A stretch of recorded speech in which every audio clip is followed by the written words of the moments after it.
முதலமைச்சர் மு.க.ஸ்டாலின் வாக்களிப்பதற்காக வருகை தந்திருக்கிறார். முதலமைச்சர் மு.க.ஸ்டாலின் அதேபோல் துர்கா ஸ்டாலின் ஆகிய இருவரும் வாக்களிப்பதற்காக வருகை தந்திருக்கிறார்கள். காலை 7 மணி முதல் வாக்குப்பதிவு நடைபெற்று வருகிறது. மக்களவைத் தேர்தலுக்கான வாக்குப்பதிவு தமிழகம் புதுச்சேரியில் 40 தொகுதிகளுக்கும் ஒரே கட்டமாக இன்று வாக்குப்பதிவு நடைபெறுகிறது. காலை 7 மணி முதல் வாக்குப்பதிவோடு நடைபெற்று வரும் நிலையில் அரசியல் கட்சி தலைவர்கள், திரையுலக பிரபலங்கள் என பல்வேறு தரப்பினரும் தங்களது வாக்குகளை பதிவு செய்து வருகிறார்கள். தற்போது சென்னை தேனாம்பேட்டை பகுதியில் உள்ள வாக்குச்சாவடிக்கு முதலமைச்சர் மு.க.ஸ்டாலின் வாக்களிக்க வருகை தந்துள்ளார். என்ன ராஜேஷ், முதலமைச்சர் சென்னை தேனாம்பேட்டை பகுதிக்கு வாக்களிக்க வருகை தந்திருக்கிறாங்க. அது எந்த பகுதியில் இருக்குது? தேனாம்பேட்டை இந்த SIT காலேஜ், அந்த காலேஜில் தான் எப்போவுமே ஓட் போட வருவாங்க.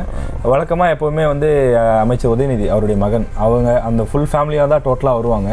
இன்றைக்கி வந்து முதல்வரும் அவர் மனைவி அவங்களும் தான் வந்திருக்காங்க. அதை தொடர்ந்து உதயநிதி அவர்கள் வருவாங்க அப்படின்னு சொல்லப்பட்டிருக்கு. இப்போ எப்போவுமே காலையில் 7 மணிக்கெலாம் கிட்டத்தட்ட முதல் நபராக ஃபஸ்ட் பேட்ச்லேயே வந்துடுவாங்க. இன்றைக்கி கொஞ்சம் தாமதம் வந்தாங்க. நேற்றே அவங்க கொஞ்சம் தாமதமாக தான் வருவாங்க. இல்லை, இது 9 மணி வரைக்கும் ஃபர்ஸ்ட் பேட்ச் தான். நம்ம அப்படி தான் வச்சுக்கலாம். வழக்கமாக ரொம்ப முன்னாடியே வந்துடுவாங்க. நம்ம இதுவாக சொல்ல. செய்திகளை உடனுக்குடனும் துல்லியமாகவும் தெரிந்து கொள்ள சப்ஸ்கிரைப் பண்ணுங்க.